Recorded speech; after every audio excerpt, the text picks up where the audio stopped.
ನಮಸ್ಕಾರ. ನೀವೆಲ್ಲರೂ ಈ ಥರದ್ದು ಟೆರಕೋಟಾ ಪಾಟ್ಗಳನ್ನು ನೋಡಿರ್ತೀರಾ, ಆದರೆ ಕೆಲವು ಭಾಗಗಳಲ್ಲಿ ಕಪ್ಪು ಕಲರ್ ಪಾಟ್ಸ್ನ ನೋಡಿರ್ತೀರಾ. ಬ್ಲ್ಯಾಕ್ ಪಾಟ್ರಿ ಅಂತಾರೆ ಅದನ್ನು. ಅದು ಹೇಗಾಗತ್ತೆ, ಮಣ್ಣೆ ಕಪ್ಪಗಿರುತ್ತಾ ಅಂತ ಅನ್ಕೊಂಬೇಡಿ. ಇಲ್ಲ, ಈಗಿರೋಂಥ ನ್ಯಾಚುರಲ್ ಕ್ಲೇ ಯಾವ ಕಲರ್ ಇದೆಯೋ ಅದನ್ನು ಸ್ಮೋಕ್ ಮಾಡೋದು. ಇವತ್ತು ನಾವು ಅದನ್ನೇ ಮಾಡ್ತಿರೋದು. ಸ್ಮೋಕ್ ಮಾಡೋದಕ್ಕೆ ನಮಗೆ ಈಗಾಗಲೇ ಫೈರ್ ಆಗಿರುವಂತಹ ಒಂದು ದೊಡ್ಡ ಪಾಟ್ ಈ ಥರ, ಆಮೇಲೆ ಈಗ ಫುಲ್ ಡ್ರೈ ಆಗಿರುವಂತಹ, ನಾನು ಕಾಫಿ ಕಪ್ಸ್ ಮಾಡ್ತಿದ್ದೀನಿ ಸ್ಮೋಕಿಂಗ್ ಇವತ್ತು. ಫುಲ್ ಡ್ರೈ ಆಗಿರುವಂತಹ ಈ ಥರದ್ದು ಕಪ್ಸು, ಮತ್ತು ಒಣಗಿರುವಂತಹ ಎಲೆ, ಒಂದು ಸ್ವಲ್ಪ ಟಿಕ್ಸು, ಆಮೇಲೆ ಸಗಣಿ ಹಾಕಿದರೆ ಇನ್ನೂ ಚೆನ್ನಾಗಿರುತ್ತೆ. ನನಗೆ ಈ ಕಡೆ ಸಗಣಿ ಸಿಗಲಿಲ್ಲ, ಹಾಗಾಗಿ ಇವೆಲ್ಲ ಹಾಕಿ ಗಾಳಿ ಒಳಗೆ ಹೋಗಬಾರ್ದು. ಮುಖ್ಯವಾಗಿ ಫೈರಿಂಗ್ ಆಗಬೇಕಾದ್ರೆ, ಸ್ಮೋಕ್ ಆಗಬೇಕಾದ್ರೆ ಹೊರಗಿಂತ ಗಾಳಿ ಹೋಗಬಾರ್ದು. ಅದಕ್ಕೆ ಈ ಥರದ್ದು ಒಂದು ನಾನೇದು ಮಾಡಿದಂಥ ಒಂದು ಸ್ಲ್ಯಾಬು, ಇದನ್ನು ಮೇಲೆ ಹಾಕಿ, ಇಲ್ಲಿ ನನ್ನ ಹತ್ರ ಶ್ಯಾಡ್ಯೂ ಕ್ಲೇ, ಇದನ್ನು ನೀರಲ್ಲಿ ಮಿಕ್ಸ್ ಮಾಡ್ಕೊಂಡಿರೋದು ಮೇಲೆ ಪ್ಯಾಕ್ ಮಾಡಬೇಕು. ಇದನ್ನು ಇವಾಗ ಮಾಡೋಣ. ಸ್ವಲ್ಪ ಎಲೆ ಹಾಕೋಣ.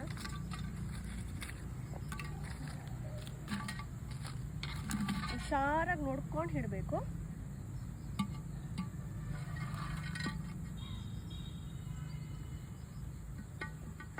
ಒಂಥರ ಮಿಸ್ಟೀರಿಯಸ್ ಆಗಿರುತ್ತೆ ಈ ಬ್ಲ್ಯಾಕ್ ಪಾಟ್ರಿ. ಕೆಲವು ಫುಲ್ ಜೆಟ್ ಬ್ಲ್ಯಾಕ್ ಆಗಿರುತ್ತೆ, ಇನ್ನು ಕೆಲವು ಒಂಥರ ಅಲ್ಲಿ ಸ್ವಲ್ಪ ಇಲ್ಲಿ ಸ್ವಲ್ಪ ಆ ಥರ ಚೆನ್ನಾಗಿರುತ್ತೆ ನೋಡೋಕ್ಕೆ. ಒಂಥರ ಯಾವ ರೀತಿ ಬರುತ್ತೆ ಗೊತ್ತಿಲ್ಲ.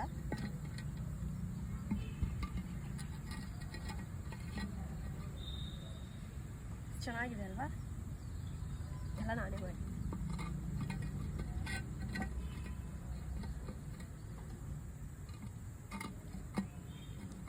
ಓಕೆ, ಈಗ ಎಲ್ಲ ತುಂಬಿಸಾಯಿತು.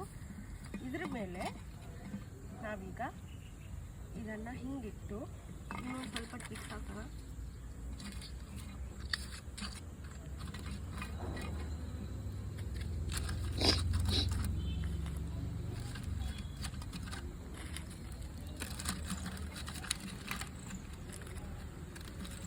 ಇದನ್ನು ಮೊದಲು ಸ್ಲೋ ಫೈರಿಂಗ್ ಮಾಡಬೇಕು. ಒಂದು 350 ಡಿಗ್ರಿ ಸೆಲ್ಸಿಯಸ್ಸಲ್ಲಿ ಫೈರಿಂಗ್ ಮಾಡಿ.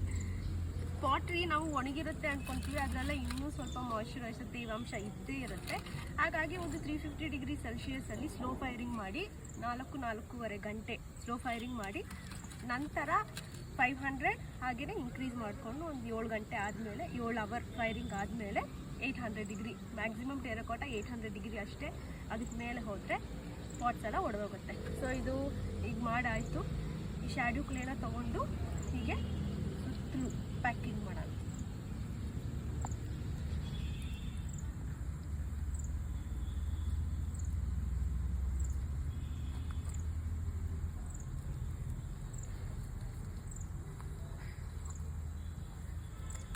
ಇದು ಕೂಡ ಶ್ಯಾಡ್ಯೂ ಕ್ಲೇನೆ, ಇಲ್ಲಿಂದ ತಗೊಳ್ಳೋಣ. ಸುಮಾರು ಕಡೆ ಈ ಶ್ಯಾಡ್ಯೂ ಕ್ಲೇನೇ ಸಿಗಲ್ಲ ಗೊತ್ತಾ, ನಮಗೆ ಏರಳವಾಗಿ ಸಿಗುತ್ತೆ.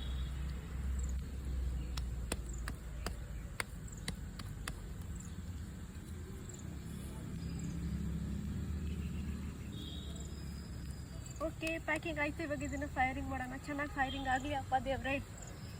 ಚಾವ್.